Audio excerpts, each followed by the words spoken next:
But I'm pleased to introduce a fellow Rotarian from the Basildon Club who will be talking about Theodore Veale Henry Veale. And without much more ado, please give him a warm welcome. Thank you very much. The only surprise, is this on, by the way? Yes, it's on. Yes. The only surprise really that I reveal is why I talk about a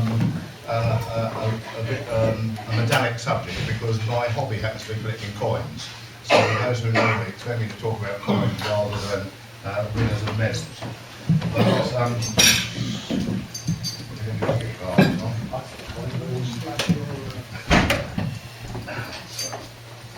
okay, that is on now, is it? Right, you can hear me. Right, well, Theodore Veale was born in Lower Street, Dartmouth on the 11th of November 1892, as you can see. He was the grandson of John Henry Stokes Veale, who had 5 sons and 3 daughters, and he was the 2 eldest sons were Henry Veale, who lived 1865 to 1932, and Frederick Veale, who lived 1867-1919. These are just ancillary. Theodore was the son of Henry. He was educated at Dartmouth School, and like his grandfather and father, he became a builder and a mason. On the 4th of September 1914, exactly 1 month after the Declaration of War, he enlisted and became the first volunteer from Dartmouth so to do.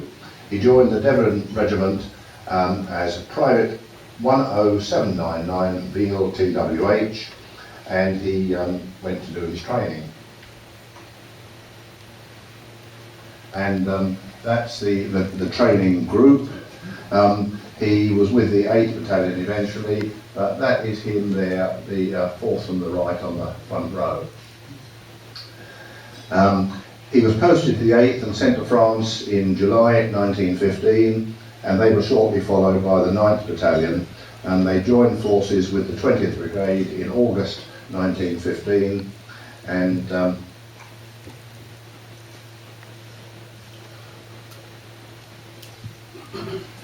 that's a picture of him in his uniform when he started out. He wasn't there very long before they saw a fairly major bit of action in the Battle of Lewes, and the regiment incurred a certain amount of casualties. But in December of 1915, he was moved up to the Somme sector to prepare for the big push, as they called it, and were announcing it already well before the event. Between December and June 1916, the regiment was involved in relatively light skirmishes, but it doesn't really matter if it's a light skirmish or a major one. If a bullet comes your way, then it's not too clever.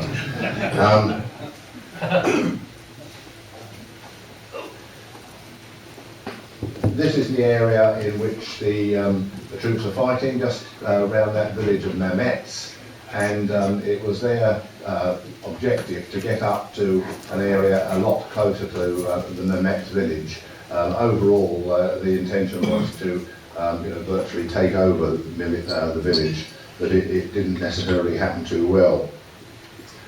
On the actual day, at 7:30 AM on the 1st of July 1916, they went over the top. There were 4 companies of the 9th, backed by 3 of the 8th, with the Borders and the Gordons on the flanks. Their objective was gained, but out of a combined Devonshire roll of 1,300 men, i.e. 750 plus 550 in the 2 units. The 9th lost 8 dead and 8 wounded out of 22 officers, and 133 men dead, plus 55 missing and another 259 wounded. The 8th lost 3 officers and 37 men dead, with another 7 missing and 7 officers and 153 men wounded. i.e. the deaths were roughly 19% of the total, and the wounded was 33%, which meant there was a casualty rate of about 50%, 52%, which is quite incredibly bad, if you like. Many of the casualties were caused by well-sighted machine guns, which should in theory have been knocked out by the pre-attack barrage. As we learnt a lot about what went on in World War I, this didn't happen. The Germans hid underground, The bombs came over, they didn't do an awful lot of damage. When the firing stopped, they knew the troops were on the way, so they popped out to the ground, set up the machine guns, and that was it. On that day, though, for their bravery, the Devons alone won no fewer than 6 DCMs, which are quite high awards for the troops. The outcome of that first day on the Somme saw few tangible gains of territory, but British casualties totaled 56,885 men. Of those, 21,392 killed. You might have read reports of the Somme in recent weeks, because it's been in the press, and they mentioned a figure of just under 21,000, but this figure takes account of those who were wounded and died within 48 hours of the battle. So they've been taken in my figures. And you have to compare that obviously with the losses that the British incurred in places like Afghanistan and Iraq. I mean, no death is really a good thing to have. It happened in war, but that's 70 times those that were killed in the Twin Towers, when you're mind-boggling numbers of people killed, 2,500 or whatever it was. This is 70 times that level. 3,007. So, and I'm not really used to this.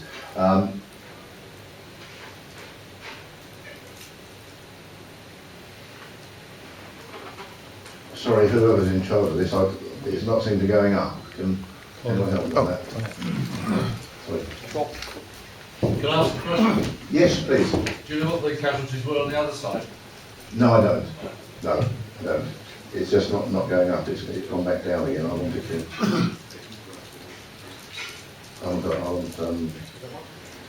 Yes.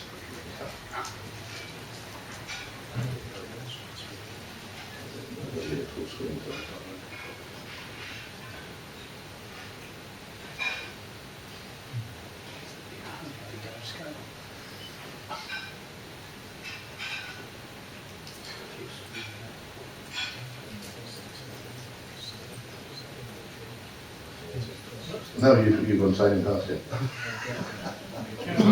It's slide number 4, I think. Slide number 5.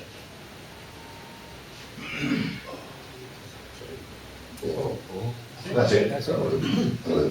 Right. Click the left.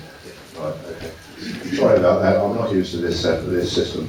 But anyway, it just so happens that this is an open area, obviously, and these happen to be German soldiers in this case. But the whole matter is that when you do look at the dead lying on the ground there, they're just scattered around like rag dolls, and it does sort of bring it home to you a bit. But the burials of the British troops, on the 3rd of July, the Devons buried 163 bodies in a little wood called Mansell Copse, which had been renamed after in honour of one of their officers who was killed in the assault.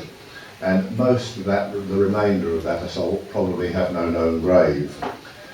What they used as the grave, because the Devons won their objective, they left their own trenches and advanced forward. So they actually used one of their own trenches as the grave, the mass grave of the 163 who were killed.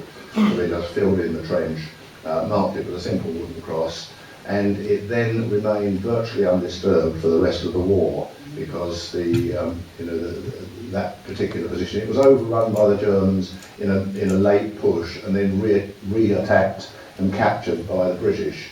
But the battle just passed over this particular site. Reinforcements arrived, but the regiment suffered another 170 casualties in an assault on Highwood a few days later, but the battle lines remained active. On the 20th of July 1916, there was another attack on Highwood, which came to a standstill close to the German lines, and the Devons were forced to retreat. They fell back and managed to recover a number of their wounded, but when they got back to the British lines, they could see fairly close to the German lines an arm dressed in a British uniform, which was waving it somewhat limply. Theodore Veale volunteered to go out, and he managed to get across no man's land, which was almost in full view of the Germans, and found that the person there was a Lieutenant Saville of the Devons, one of his own platoon commanders. He managed to drag him into a shell hole, and he went back for water and dressings, dressed his wounds and gave him water, etc., and then went back yet again to the British lines and came back with 2 helpers and a stretcher in an attempt to move him, but one of the stretcher bearers was killed almost instantly, so it was decided to leave him there until later in the day after dusk. Theodore once again returned to the spot just after dusk, accompanied by a couple of helpers and also by the unit chaplain, the Reverend E.C. Cross. However, they were spotted by a German patrol who was out in no man's land, and Theodore Veale again had to double back for about the 5th time across no man's land to the British lines, where he got hold of a Lewis machine gun, and single-handedly he managed to hold the German patrol at bay and even send them away.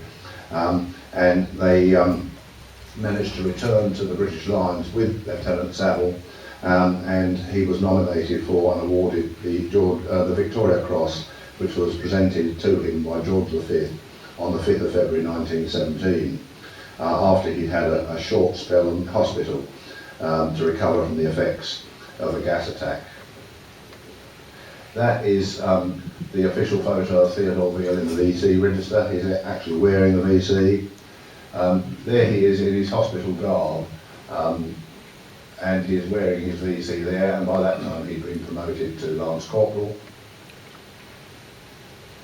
That is the gates to the hospital in Leicester where he was based, and you can even see the regimental goat outside the gate.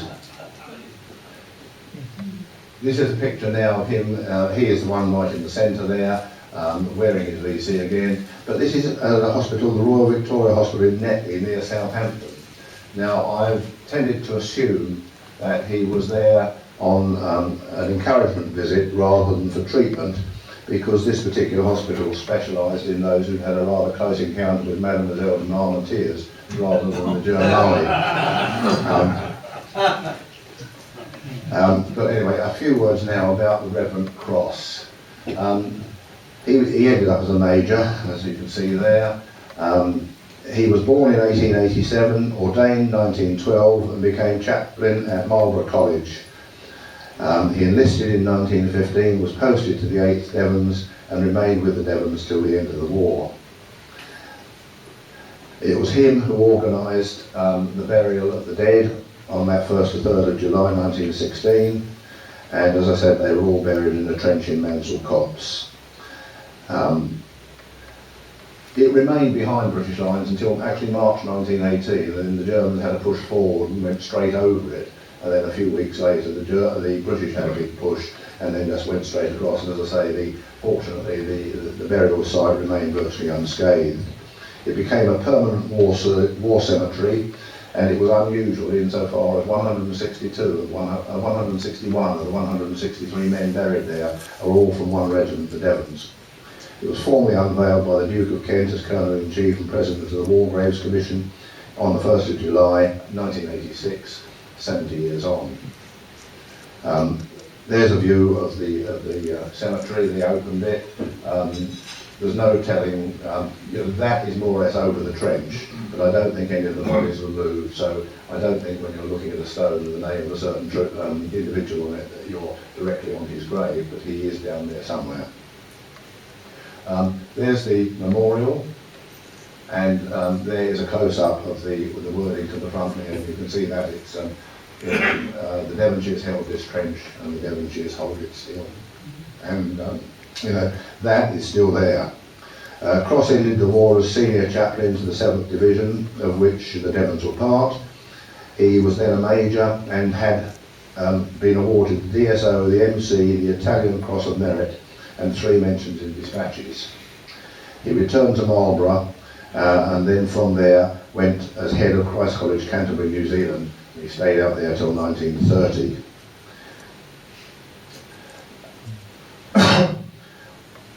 And Shrewsbury and Ardingly colleges have a boarding house called Cross House, which was named after him. This is after he'd come back. and he stayed in the educational system until 1946, when he took on a couple of church livings before dying in 1955, December 55. These are stained glass windows from Christ Chapel in New Zealand, and in memory of him, because he was regarded as quite a man there. And the flag that he used to drape over the coffins of the Devonshire dead when he was burying them, when they went, one or two at a time, was for many years above the dining table at Christ College. But when they refurbished that in quite a big way, it was sent back, and it's now in the Imperial War Museum. Lieutenant Saville survived the war, and he survived for quite a long time. Eventually he became Sir Eric Saville, and he was involved in Windsor Great Park, and he built a bog garden for Queen Mary in the 1930s. And it was renamed Saville Garden in 1951 at the request of George VI. And for anyone who's been there, it is still known as the Saville Garden. And that's the chap. And Theodore, though, he remained in the UK with the 3rd Battalion in Devon, and he was in Devonshire, yes, and he was promoted to corporal. And I think there was a little bit of a tendency to try and preserve some of these sea winners, because they did like to use them for morale trips, etc., etc. There's a picture of him with a brother NCO. Thought that it might be his brother, who was also in the Devons, but I'm not sure about that. In June 1918, he returned to France, and he was with a unit guarding German POWs, and he was eventually demobbed in 1919. And just in case you wonder what the battle sites looked like after the war, this is roughly it. Almost unbelievable.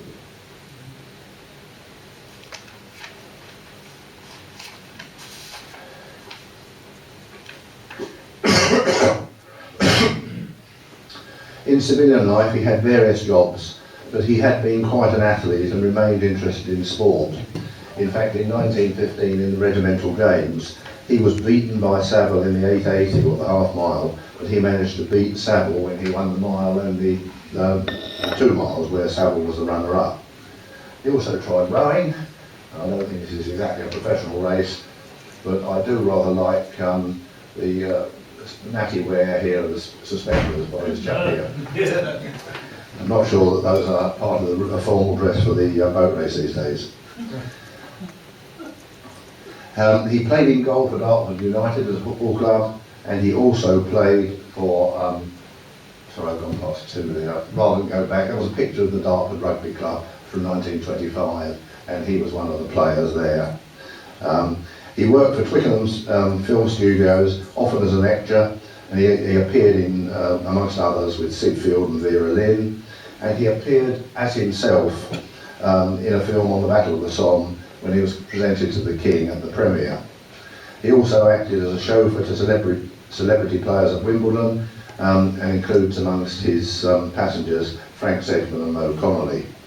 He was regularly asked to open theatres and exhibitions, and that is actually him with his mother, and you can see he's just showing a machine gun, and it's an exhibition of some sort or another. At the outbreak of World War II, he tried to re-enlist, but at the age of 46 he was turned down, although he was later accepted into RAF barrage balloons and spent some time at Cardiff Castle. And that's a picture of him in his RAF uniform. His medal entitlement, what you've got there is the VC, the 14-15 Star, the War Medal and the Victory Medal with oak leaf, and the 1939 Star, plus the Defence Medal and the War Medal, and also on that picture the 1937-1953 Coronation Medals. He would also have qualified for the 1977 Jubilee Medal, but that was awarded to him after he'd actually sold his medals, because in the 1950s he was a bit on his uppers, and he arranged to sell his medals, but it was publicised that he was doing it. And I think as he walked out of the place to whom he'd sold them, a regimental officer moved in and he bought them for the regiment, so those medals are now in the Devonshire Regiment Museum. The regiment have two other VC winners, a Major George Onions, who won his in France in 1918, and a Major James Masterton, who got his in the Boer War. There was another Devonian, a chap called Thomas Sage from Taunton, who won the VC in 1917, but he was with the Somerset Light Infantry, and the current whereabouts of his medal I'm too sure. Civilian life post World War II, there's a picture of him in civvies. Again, he had various jobs and one-offs in view of his somewhat celebrity status, and he was once interviewed by the BBC. Sorry, can we go back on this one? Okay. I don't know why it's jumping to.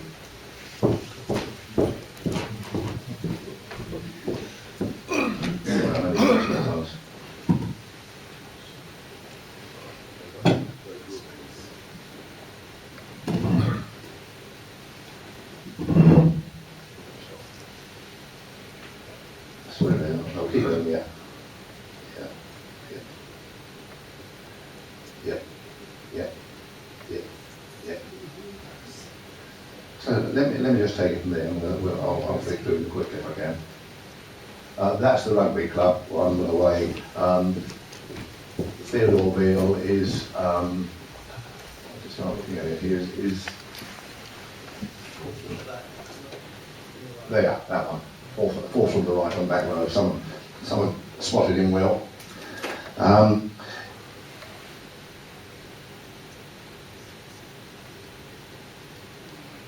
Yeah, that's him in civvies, and then this was the one I wanted to get, because there he is being interviewed by the BBC, and if anyone thinks they might see a slight resemblance between Theodore Veale on the left and the cameraman on the right, they would be correct, because that's his son. And that next one, which I jumped onto, that is him attending a Guildhall reception in 1956, when he's accompanied by his brother, who's a chap in glasses behind him, who finished the war as RSM. And this would have been the centenary of the introduction of the VC, because the VC was brought in 1856, and there was a big ceremony in 1857 in Hyde Park when several dozen VC winners were all awarded at the first time on the first ever presentation. There are regular VC reunions, often held at Buckingham Palace, and he has actually attended Buckingham Palace more than 40 times. He's met George V and Queen Mary, George VI and Elizabeth, plus Elizabeth the Queen Mary, the Queen Elizabeth, the Queen Mother, that is, plus Elizabeth II and Philip, Duke of Edinburgh. He also met the Edward, Prince of Wales in 1921 when he was unveiling a war memorial in Dartmouth, and he very cheekily asked for and got the Prince's autograph. It was normally a recognised thing that one, he didn't ask, and two, he wouldn't give it. But on this occasion, he relented and let him have the autograph. In the 1929 VC reunion at Buckingham Palace, the seating was obviously done by someone with a little bit of a sense of humour, as Theodore Veale was seated between Sage and Onions, the other two winners that I mentioned. So a little bit of subtle thought into the seating arrangement, I think. And here is a reunion of the Somme with certain VC winners, which was in July 1966, 50 years on. The first one, he was the one at the back. He was a private, Arthur Proctor. He was with the King's Liverpool Regiment, and he won his medal in June 1916 at Fissure by rescuing wounded men from an exposed position within a few yards of the enemy trenches, more or less what Theodore Veale had done.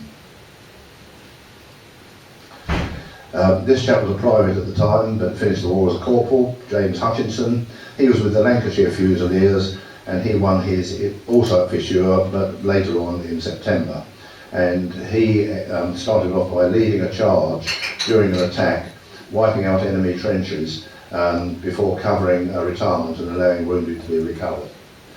He just sort of took it upon himself. I think his company's either platoon or certainly his patrol commander had been killed.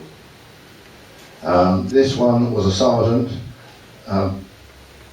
sorry, he was a private, but he ended up as a sergeant, Robert Ryder. He was with the Middlesex Regiment, and he won his in September 1916 at Theodore Veale. And this was again during an assault when the company assault stalled, with officers having become casualties, and on his own initiative he led the way in a charge, capturing vital trenches, knocking out machine gun posts and clearing a way through so that the objective was taken. This chap was a captain, he's Archie White. He was with the Yorkshire Regiment and he won his medal at the Stuff Redoubt in a short period between September and October 1916. And he, as officer in charge, held his unit, or held his position at the end of the British line against vastly superior numbers for 4 days and nights. And when it looked as if they were about to be overrun by a major assault, when they were outnumbered quite considerably, he just basically took it upon himself to say, no, we're not doing this, come on chaps. And he took the unit out over the top with bayonets fixed, and even though they were outnumbered about 10 to 1, he saw off the Germans, who were put to flight. And this one was probably he ended up the senior, or nearly the senior. He was a lieutenant with the Bedfordshire in Theodore Veale in September 1916. He ended the war as a lieutenant colonel, but despite being wounded, he led and maintained a 2D assault on a little vitally located and heavily defended village, which he eventually managed to capture. I don't know how many of you have ever been out to the memorials there, but that's the memorial at Theodore Veale, an imposing memorial. But you will also know that all of the graves that are maintained in these graveyards are, generally speaking, looked after by local children, with each child being allocated a specific grave, which he tends and weeds and trims the edges, and then makes a floral tribute to there. This is one of the last pictures of Theodore Veale, when he's obviously pretty elderly. He's there on a Zimmer frame, doffing his bowler hat. His medals will be resurrected from the museum. He's looking at a passing out parade at Mill Hill, and he was then thought to be the oldest of all known BC winners. And that's another picture of him at the same spot, and who do you see us peeping in from the left-hand side? That's his son again. So Theodore eventually died on the 6th of November, and a memorial to him in Dartmouth was unveiled on Armistice Day, Sunday 10th of November 2002, a day before what would have been his 120th birthday. Standing in the background there with the medals is his daughter, and kneeling at the foot of the blue plaque is his granddaughter. Relatives of Sir Eric Saville were also present. And in fact, I think Saville's father was quite a senior officer, a colonel, and there is amongst the family archives a letter from Colonel Saville thanking Veale for his actions in saving the life of his son. There's a close-up of the blue plaque, which sadly shows the incorrect date of birth. It shows 1893 and it should be 1892. I don't know whether that has ever been corrected.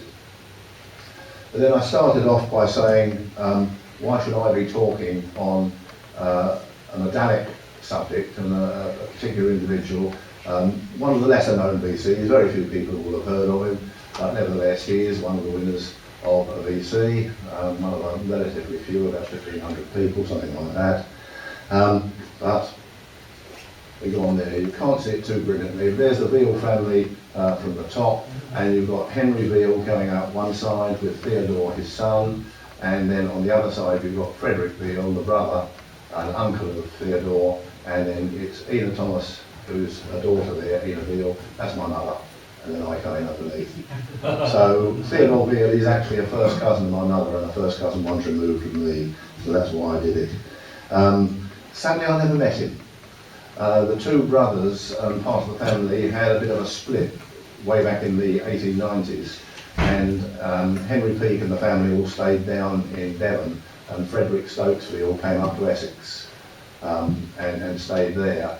And obviously there must have been a bit of a split, because my mother never mentioned the other side of the family, I knew of Theodore Veale, I knew that he'd won the VC, but at the time I started to research him, which was post his death, it was then that I found out that he'd been living within about 40 miles of where I lived in Essex, which was a shame. And then just, I've jumped over to it again, I won't go into that. I was going to show a wedding, a 1914 wedding, which was there, which showed this chap, actually, who was then a sergeant with the Royal Horse Artillery, marrying my mother's elder sister, and it did show the Veales there as well. I'm sorry I keep jumping these, it's a pity this one happens to be the last one. But this chap is my uncle, who I did meet on many occasions, and I've also researched him, so he's got quite an interesting story as well, but that's something for another time. But anyway, thank you very much for your attention. If there are any queries, I'll do my best to answer them. Any questions? Yeah, fine. When they were killed in the very early days of 2015, they were only awarded the 2015 cross. Have you any idea why they were never awarded victory medals or any further medals? 1915, I presume, you mean? Sorry? 1915, I presume. 1915. Yeah. The 1915 medal, but nothing else. You know, both my grandfathers were killed there, and we've got the 1915 medal, but nothing else. And it just seems strange to me that if they survived, they got the medals for the victory, but the ones who died didn't. I can only assume that I don't know the rules and regs, but I just assume it is because of that. The fact that you had to survive and be in service at the time of the armistice. I mean, what they gave them was, because they were both known, they got a giant penny. Yes, the big plaque, the death plaque. Yes. I don't know if that was general or that was in Lancashire Fusiliers. No, that's general. Was it general? Yes. They would get that with a letter from George V. That's been lost. Both letters have been lost. Yeah. Not the pennies. Yeah. Well, fortunately, the Veale medals, I think they probably, if truth's known, I think they probably got that 1977 Jubilee medal, but they had everything else, and as I say, they just moved in and bought it, so they effectively financed it when he was a bit on his financial upper and needed the cash.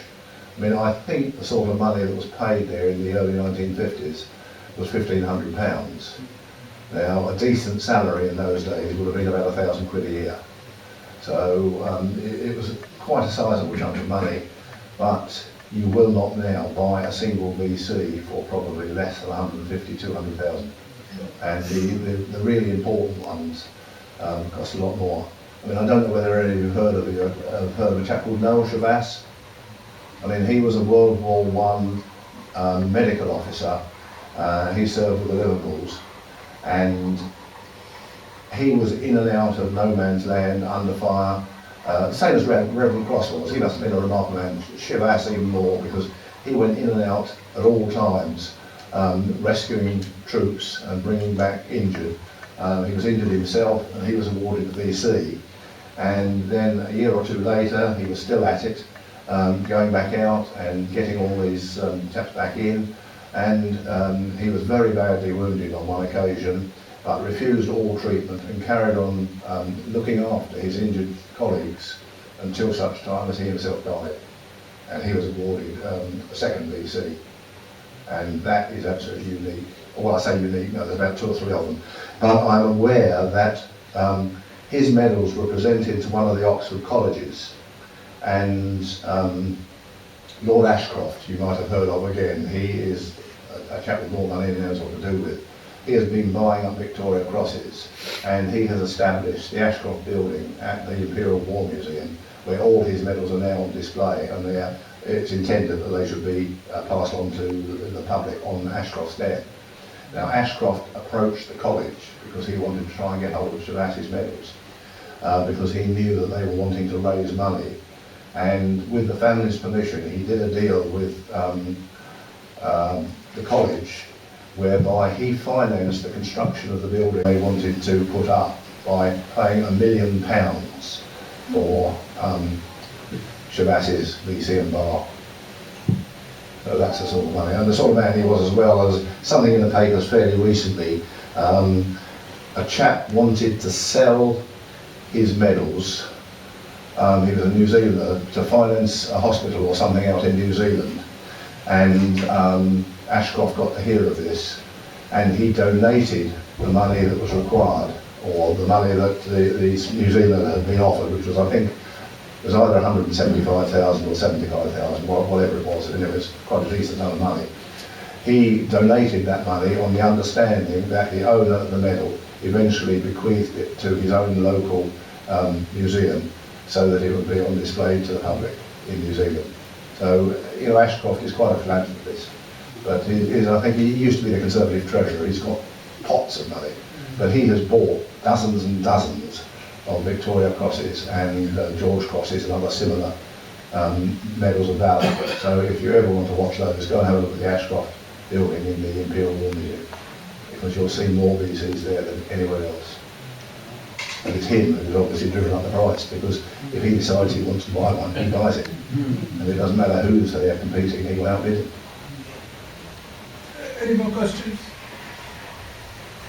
If not, I will ask past President George Larkey to do the water thanks, please. Thank you, Mr. President. Thank you, Bob. I don't know if I speak about for anybody else, but when I hear and read the stories about, you know, whole villages and groups of youngsters joining up in the First World War and then all getting wiped out, I find it so very moving and so very sad. In many ways, a senseless war that didn't move on for so many years. So it was really lovely to hear of a man that survived. And what was even more touching was the fact that it was, as you left it to the last moment to reveal, he was related to you, and it must have given you some sort of great pride to research this and discover things about this man that you didn't really know but lived so close to for many years. Yes, that was the major regret, that I never actually met him, when obviously there was a very real opportunity for me to have done so, which was sad. A very moving talk, and thanks so much for sharing your knowledge. And shall we show our appreciation?